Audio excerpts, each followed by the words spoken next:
Uno raadios suvehommik on eetris ning hea meel on tervitada meie stuudios Jaagup Kreemi. Tere Jaagup! Tere hommikust! Räägi, kuidas sul suvi on läinud? Töö ja vile koos, nagu ikka. Kumba rohkem siis? Tööd on olnud palju, aga eks ikka puhata ole ka saanud. Perega ja sõpradega ja bändiga ka vabal ajal, mitte ainult töisel ajal. Räägi alustuseks, kuidas sa oma puhkust oled veetnud? Nädal aega sõitsime läbi Eesti ja Läti ja Leedu ja käisime Harley Davidsoni superrallil Leedus, Klaipedas. Ainuke koht, kus Baltimaades oli siis külm ja sadas, oli täpselt see Klaipeda ülejäänud. Sõitsid Klaipedast 50 kilti välja, siis päike paistis ja oli 30 kraadi. Et ma ei tea, mis seal juhtus, aga tõenäoliselt need hirmsad nahtagides mehed, suured karvased ja pikkade abemetega. Manasid vihma välja. Sa moto meheks olemise kõrvalt oled jõudnud ka midagi maisemat teha? Ma olen see aasta Saaremaal, pärast jaanipäeva me läksime bändiga sinna puhkama ja natukene ikka mul on selline komme, et kui inimesed minu juurde tulevad külla, siis nad peavad ka natuke tööd tegema ja siis tegime natuke tööd ja... Milline bändimees sul kõige parem töömees on siis? No meie helimees Ergo on muidu, aga tema seekord ei tulnud, ma arvan, et ta teadis juba, mis teda ees ootab. Aga ei, kõik tegid tublisti ja... Heinategu ja rohimine ja... Ei, mitte midagi sellist. Ehitamine ikka. Aga saite valmis? Maja juures on kõpitseda alati vaja, jaa. Vähemalt kindlasti Ergo on laupäeval Õllesummeril kohal, ma loodan. Muidugi, ilma termikas peale ei käi enam, sellepärast, et ta on ikkagi Eesti üks parimaid helitehnikuid ja heliinsenere ja meil läheb teda hädasti vaja. Kas ta on kõrgharidusega helitehnik? Teie ei nõudnud Õllesummerilt hüvesid, nagu Winnie Puhh näiteks tegi. Neil oli küll Raideris kõrgharidusega helimees. Palju õnne.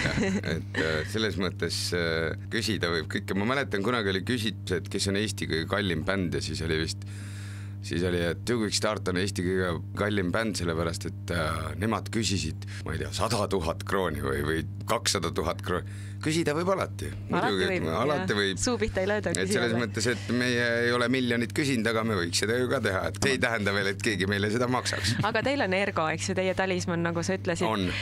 Mida te Õllesummeril plaanite? Teie kontserditega käib alati kaasas Välk ja Pauk, kas ka seekord? No, Välk ja Pauk. Me veel mõtleme, et mida me täpselt teeme. Kindlasti me mängime meie uue plaadi Raketilugusid, mis on rahva poolt nagu saanud väga hea vastuvõttu. Me ei saa kuidagi suurt kontserti teha, kui me päris üldse mingit pürotehnikat ei kasutaks. See aasta on kuidagi välja kukkunud niiviisi, et me oleme sellel rannalaval täpselt samal ajal alustame, täpselt sekundi pealt, nagu Smilers alustab suurel laval.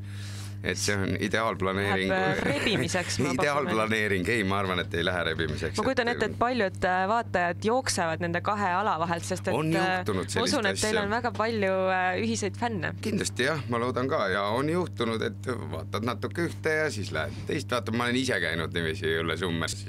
Kui rääkida natukene fännidest, siis Smilers on palunud igatahes selle aasta Õllesummeril kõikidele enda fännidele valged riided selga panna. Et kas termikatel on ka mingid nõudmisi enda austajatele? Ja meie ei nõua neilt midagi, me oleme väga tänulikud, kui nad kohale tunevad ja kui nad tahavad Smilersit vaatama minna, siis võtku 2 särki kaasa, sellepärast, et termikal on alati kas must või punane olnud, nii et... ja siis 3 lausa, et saab vahetada. Et need on meie värvid rohkem, aga miks mitte, kindlasti saab väga uhke olema. Mis suvi toob? Ei no, mis ta ikka, töö ja siis vahepeal saab jälle vilet lasta ja puhata ja siis me tahame septembris minna bändiga Ameerikat avastama. Wow. Kas lausa tuurile? Me lähme Ameerikat avastama, mitte nagu tavaliselt ajakirjanikud kirjutavad, et meie mees läheb Ameerikat vallutama ja kuldne trio läheb Ameerikat vallutama. Meie ei ole sõdalased, meie ei valluta kedagi. Meie lähme avastama, et me tahame terve idaranniku läbi sõita ja kui Eesti majades huvi on, tähendab tegelikult, mis seal salata, esimene kontsert on 17 New Yorgis. Nii et jällegi töö ja vile ja lõbu. Absoluutselt. Kõik ühes koos. Tahame veel dokumentaalfilmi ka sellest teha. No väga täname, Jaagup. Ning mis kell siis laupäeval teid kuulda saab? Õhtal. Keskelt läbi õhtal. Õllesummer, me oleme seal rannalaval viimane bänd. Ühesõnaga, et tulge juba varem kohale, Õllesummeril kindlasti on palju häid bände ja mida